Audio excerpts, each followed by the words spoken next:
দুনিয়াতে যখন কোনো ব্যক্তিকে কোনো কিছু দান করা হয় তখন সে আনন্দিত হয়, কিন্তু আল্লাহ তাআলার ব্যাপার তো ভিন্ন।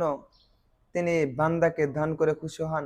হাদিস শরীফে এসেছে, মাল্লাম ইয়াসআলিল্লাহ ইয়াগদাবু আলাই, যে ব্যক্তি আল্লাহ তাআলার নিকট কোনো কিছু চায় না, আল্লাহ তাআলা তার প্রতি রাগান্বিত হন। আল্লাহ তাআলার নিকট যত বেশি চাবেন, আল্লাহ তাআলা তত বেশি খুশি হবেন। আপনি যদি দুনিয়াদার ব্যক্তির নিকট কোনো কিছু প্রথমবার চান, আপনাকে দেবে।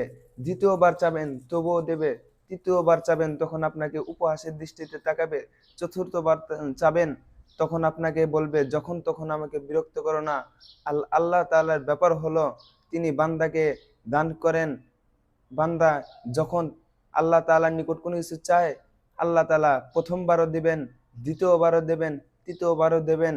আল্লাহ তাআলার নিকট যে যত বেশি সবকিছুতেই আল্লাহ তাআলার নিকট চায়, আল্লাহ তাআলা তাকে নিজ বন্ধুদের অন্তর্ভুক্ত করে নেন।